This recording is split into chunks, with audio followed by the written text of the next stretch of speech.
Baik, Assalamualaikum warahmatullahi wabarakatuh. Terima kasih kepada panitia yang telah memberikan kesempatannya. Yang terhormat Bapak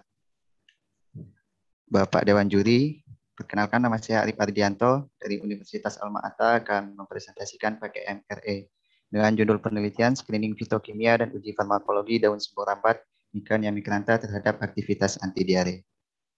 Di sini kami dibimbing oleh Ibu Apoteker Daru Estiningsih, Master of Science. Kami beranggotakan 5 orang, ada saya sendiri Arif Ardianto sebagai ketua dan ada rekan-rekan saya, Dena Munarsih, Iin Nur Rahayu, Muhammad Farul Aditya, dan Muhammad Muzil Aslam. Baik, penelitian kami ini latar belakangnya di mana prevalensi diare di Indonesia menunjukkan angka yang cukup tinggi.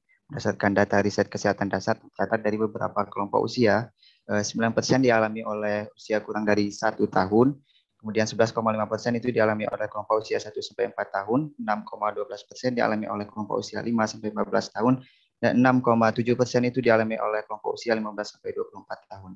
Kementerian Kesehatan juga mencatat bahwa penyebab utama kematian pada balita disebabkan oleh diare. Kementerian Kesehatan 2019. Berdasarkan angka ini bahwa perlu adanya upaya untuk menangani morbiditas dan mortalitas yang disebabkan oleh diare. Salah satu upaya yang dapat kita lakukan yakni dengan pemanfaatan ataupun pengembangan obat-obatan herbal yang minimal efek samping. Berdasarkan data di daerah Pelita Jaya, Kecamatan Pesisir Selatan, Kabupaten Pesisir Barat Lampung, atau daerah tempat saya, bahwa daun sumbung rambat Niconia micrantha tadi digunakan oleh masyarakat sebagai obat anti diare secara tradisional. Maka hipotesis ini harus kita buktikan dan melakukan sebuah penelitian. Tujuan daripada penelitian ini yakni yang pertama untuk mengetahui aktivitas anti diare daripada daun sumbung rambat Niconia micrantha tadi. Kemudian yang kedua, screening fitokimia terkait kandungan metabolit sekundernya. Yang ketiga ada uji KLT dan sitometri atau analisis kuantitatif untuk mengetahui kadar daripada metabolit sekundernya. Yang keempat ada penentuan dosis efektif yang nantinya dapat digunakan langsung oleh masyarakat. Metode penelitian yang kami gunakan yakni uji eksperimental laboratorium, di mana ada beberapa tahap. Yang pertama ekstraksi, kemudian ada screening fitokimia, uji farmakologi, dan uji KLT dan sitometri. Untuk tahapan-tahapan pelaksanaannya, yang pertama pengumpulan bahan baku, kemudian determinasi, sortasi basah, pengeringan, sortasi kering, pembuatan serbuk, ekstraksi, screening fitokimia, uji farmakologi, dan uji KLT dan sitometri. Masuk di hasil dan pembahasan, yang pertama kami telah mengumpulkan bahan baku yang didapat dari daerah Pangandaran, Jawa Barat, di mana dengan berat pemesanan 9,75 kg dan berat bahan baku yang didapat 6,84 kg. Bahan baku yang kami dapat tadi kami lakukan determinasi di laboratorium Universitas Ahmad Dahlan untuk memastikan bahwa bahan baku yang kami gunakan benar daun sumbung rambat Niconia micrantha. Di sini kami tampilkan surat hasil determinasi. Kemudian tahapan selanjutnya ada sortasi basah yang bertujuan untuk memisahkan kotoran bahan-bahan lain ataupun bagian tidak diinginkan. Dapat kategori sortasi basah 26,16%. Selanjutnya yakni pengeringan dilakukan pada suhu 70 derajat Celcius dengan menggunakan oven lebih kurang selama 24 jam untuk mengurangi atau menghilangkan kadar airnya. Dan selanjutnya yakni sortasi kering didapatkan randemen 26,70%. Kemudian pembuatan serbuk yang dilakukan dengan menggiling si pilesia kering tadi dengan menggunakan blender hingga halus dan didapat berat serbuk 478 gram. Tahapan selanjutnya yakni ekstraksi yang dilakukan dengan metode meserasi dengan menggunakan pelarut etanol 96% dengan cara merendam serbuk tadi pada etanol 96% lebih kurang 3 hari dan didapatkan randemen 11,50% dan dengan dilakukan 2 kali remeserasi. Selanjutnya yakni screening fitokimia. Di sini kami screening terkait kandungan metabolit sekunder alkaloid, tanin, flavonoid, dan juga saponin. Dan dapatkan hasil positif mengandung alkaloid, tanin, flavonoid, dan saponin. Selanjutnya yakni ada uji farmakologi. Di sini kami menggunakan metode transit intestinal, di mana kita akan mendapatkan data panjang usus yang dilalui marker terhadap panjang keseluruhan ususnya. Kami membagi hewan uji menjadi 5 kelompok, di mana masing-masing kelompok terdiri dari 4 hewan uji. Mencit Swiss jantan. Yang pertama kelompok 1 sebagai kontrol positif, kelompok 2 sebagai kontrol negatif, ada kelompok 3, 4, dan 5-nya sebagai kelompok uji. Sebelum dilakukan perlakuan, hewan uji harus kita puasakan lebih kurang selama 24 jam. Kemudian kita lakukan induksi untuk memberikan efek diare pada hewan uji dengan volume pemberian 0,2 ml per 20 gram menggunakan oleum becini.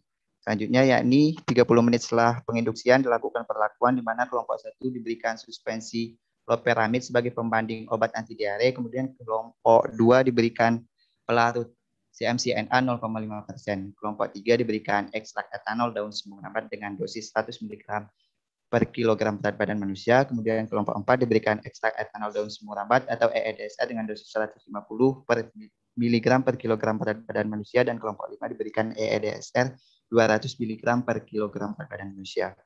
45 menit setelah perlakuan, hewan uji diberikan norit sebagai marker dengan volume pemberian 0,2 mili per 20 gram berat badan mencit, yang akan beri tanda pada usus yang dilalui marker. 30 menit setelah pemberian norit dilakukan dislokasi pada tulang leher mencit dan dilakukan pembedahan. Kemudian diukur panjang usus yang dilalui marker terhadap panjang keseluruhan ususnya.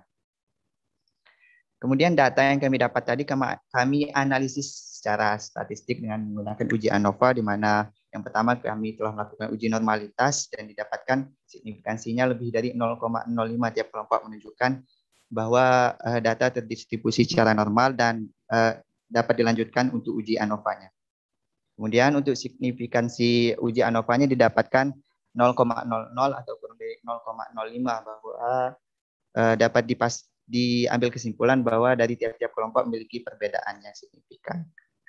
Di sini kami menampilkan grafik rata-rata rasio panjang usus yang dalam marker terhadap panjang keseluruhan ususnya. Efek anti diare ditunjukkan dengan rasio yang rendah, di mana pada grafik ini ditunjukkan kelompok kontrol positif dan kelompok uji itu memiliki rasio yang lebih rendah dibandingkan kontrol negatif.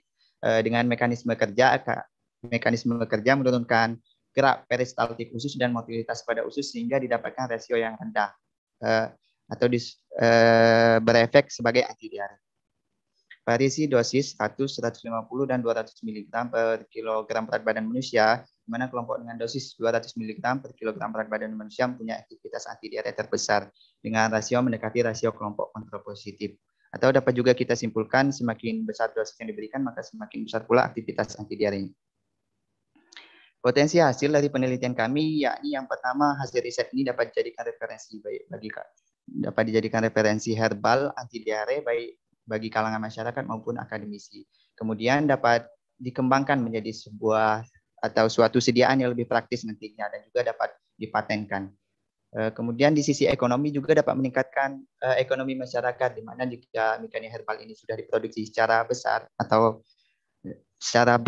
luas, nantinya dapat meningkat pula harganya sehingga dapat memanfaatkan masyarakat untuk sumber penghasilan. Kemudian yang terpenting, hasil riset kami ini berpotensi untuk publikasi jurnal nasional bahkan internasional, di mana belum pernah ada dilakukan penelitian sebelumnya terkait anti diare pada daun sembung rambat atau Mikania micrantha tadi. Dan juga daun Mikania micrantha ini tidak hanya terdapat di Indonesia, akan juga terdapat atau berasal dari benua Amerika dan terdapat juga di daerah-daerah Asia Pasifik seperti Malaysia dan lainnya. Kesimpulan daripada penelitian ini, yang pertama, hasil screening pada ekstrak etanol daun sembung rambat memiliki kandungan senyawa alkaloid, tanin, flavonoid, dan juga saponin, di mana beberapa metabolit sekunder ini berkhasiat sebagai anti diare. Kemudian yang kedua, yakni ekstrak etanol daun sembung rambat Mikania micrantha pada dosis 100, 150, dan 200 mg per kilogram berat badan manusia memiliki aktivitas anti diare. Semakin besar dosis yang diberikan, semakin kuat pula aktivitas anti diare yang dihasilkan. Sini kami menampilkan capaian penghasilan sudah mencapai, kami akumulasi 95%, di mana luarannya ada laporan kemajuan, draft artikel publikasi, kemudian draft poster, dan draft video kegiatan. Sini kami tampilkan draft artikel yang telah kami susun, kemudian poster yang sudah kami siapkan, dan juga di sini ada beberapa referensi yang kami acu pada penelitian ini. Selanjutnya, terima kasih kami ucapkan kepada Kementerian Pendidikan, Kebudayaan, Riset, dan Teknologi, Direktorat Jenderal Pendidikan Tinggi yang telah memberikan pendanaan melalui program kreativitas mahasiswa 2021. Saya ucapkan terima kasih. Wassalamualaikum warahmatullahi wabarakatuh. Saya kembalikan kepada moderator. Waalaikumsalam warahmatullahi wabarakatuh. Terima kasih untuk kelompok 8 atas pemaparannya. Saya persilakan untuk Bapak Dewan Penilai untuk memberikan pertanyaan dan komentar. Silakan Pak. Baik, saya mulai. Pertama, saya ucapkan selamat ya kepada tim yang sudah sampai ke PKP 2 ini. berarti sudah berprogres dengan baik ya pada tim. Selamat untuk capaiannya. Beberapa hal yang bisa kita diskusikan adik-adik sekalian ya untuk membuat menjadi lebih baik lagi ya. Yang pertama adalah di laporan kemajuan saya belum melihat daftar pustaka. Ini hati-hati ya. Ini penting sekali karena ada sitasi di dalam teksnya, maka dalam daftar pustaka seharusnya muncul gitu. Ya, ini saya nggak tahu apakah lupa dimasukkan atau bagaimana. Izin masuk Bapak, izin menjawab. Kemarin untuk format penulisan daftar pustaka, format penulisan lapor kemajuan itu tidak menampilkan daftar pustaka, Pak. Bapak. Ya, tapi saya kira itu format penulis. Iya, tapi saya kira itu otomatis ya, karena kalau laporan penelitian kan tanpa daftar pustaka kan jadi karena ada sitasi kan. Kalau ada sitasi kan pasti ada daftar pustaka ya.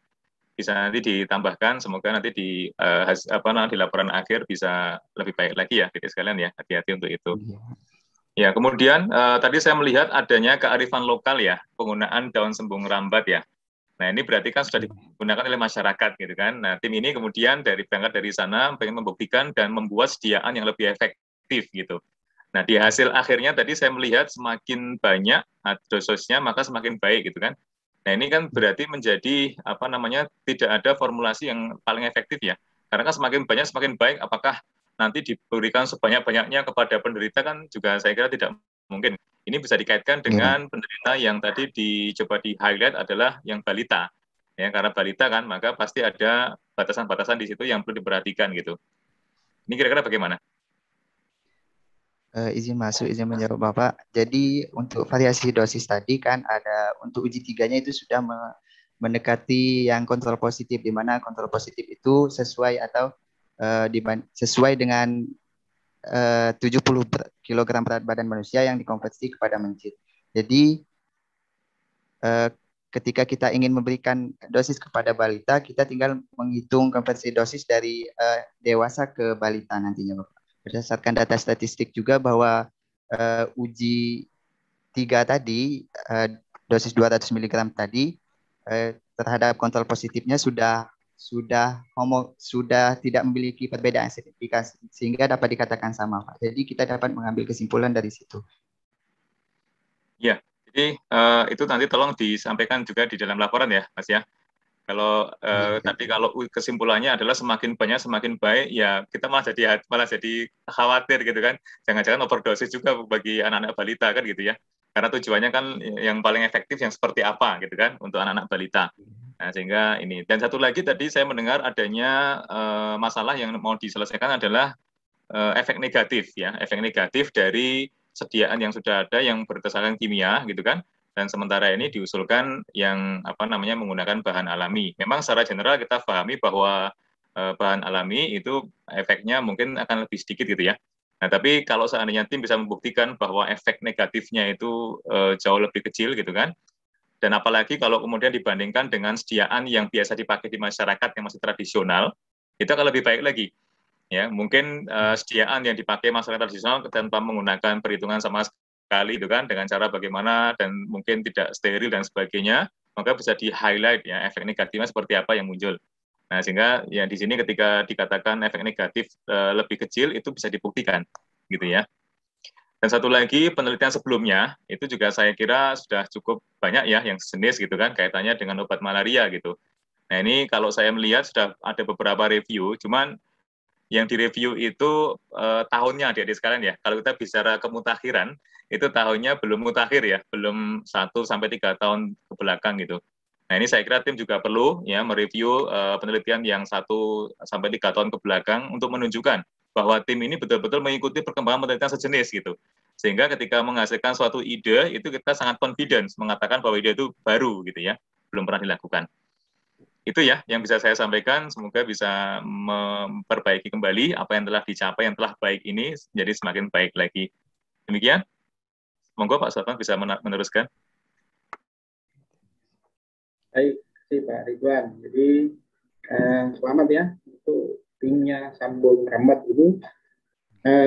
Ya, saya juga suka itu baca di latar belakangnya, ini diawali dengan bagaimana kebiasaan masyarakat gitu ya mengkonsumsi sambung rambat untuk mengatasi diare ya salah satunya.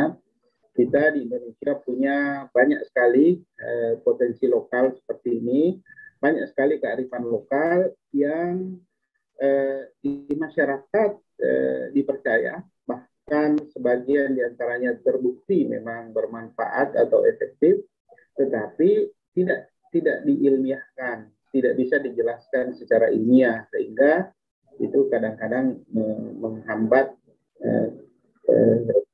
pengembangan aneka sumber daya itu ya. Oke, kemudian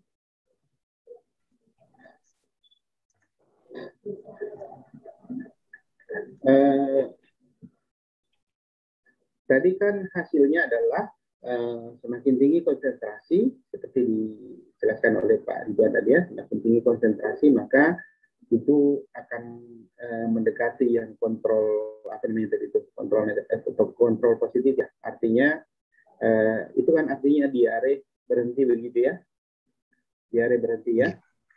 Nah, ini dalam bentuk ekstrak ya, dalam bentuk ekstrak. Izin menjawab Bapak, jadi sedia kami. Pak. Dalam bentuk ekstrak ya.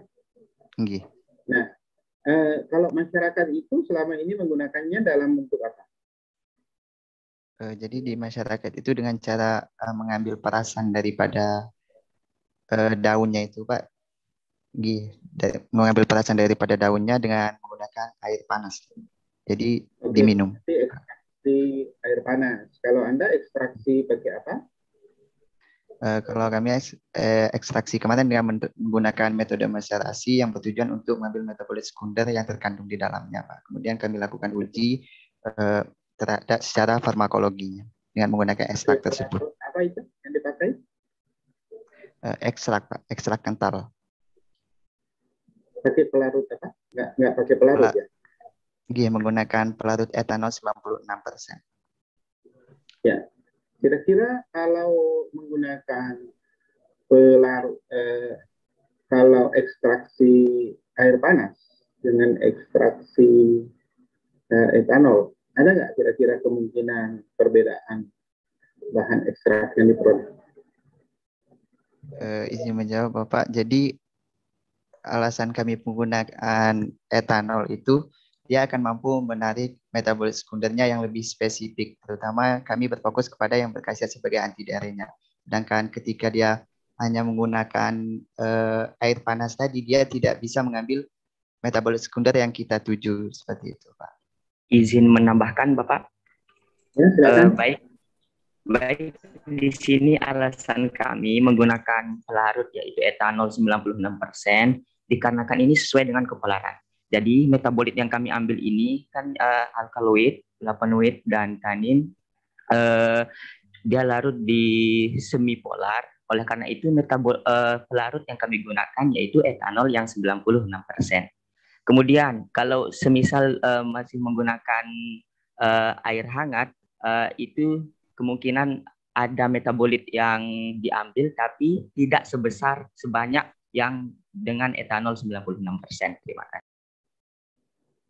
Berarti tadi kan makanya kenapa saya perlu mengklarifikasi ini, karena Anda kan berangkat dari kearifan lokal masyarakat tadi itu. Berarti Anda menduga bahwa kalau menggunakan ekstraksi, menggunakan pelarut etanol, itu akan diperoleh bahan-bahan yang lebih penting lagi ya, kira-kira begitu, bahan aktif yang lebih penting lagi dibandingkan dengan sekedar ekstraksi air panas. Kita tahu kalau etanol kan dia bisa yang non polar, bisa juga yang polar gitu kan ya. Oke. Terus, nah ini lagi terkait dengan state of the art penelitian tadi yang selalu kita ulang-ulang dari sejak presenter pertama ya. Nah, itu kan kalau kita googling riset tentang sambung rambat itu kan banyak tuh. Nah, bedanya dengan Anda ini apa nih? Izin menjawab Bapak. Jadi riset ini berdasarkan kami riset ini berupa belum ada penelitian sebelumnya Bapak terkait anti diarenya. Sedangkan untuk terkait seperti kolesterol, antimikroba ataupun anti ya kolesterol dan antimikrobanya sudah ada, cuma terkait anti diarenya belum ada pada penelitian sebelumnya. Oke. Artinya kan mereka mengekstrak untuk mendapatkan bahan aktifnya juga kan, kemudian diuji cobakan ke penyakit lain. Anda juga mengekstrak untuk memperoleh informasi bahan aktif sambung rambat juga kan, ya. Cuma objek tesnya adalah sakit diare. Apakah berbeda bahan aktif yang diperoleh dari riset sebelumnya dengan yang Anda lakukan? Baik, izin menjawab Bapak. Jadi pada riset sebelumnya itu terkait dia terkait flavonoid, alkaloid itu memiliki kandung sama Bapak untuk riset kami dan riset mereka. Cuma kami di sini untuk memastikan terkait kandungan metabolit sekunder tersebut, maka kami harus melakukan screening lagi, Bapak. Oke. Selamat, bagus ini mengangkat kearifan lokal ya. Terima kasih Mbak Kopi. Kembalikan pada rapat.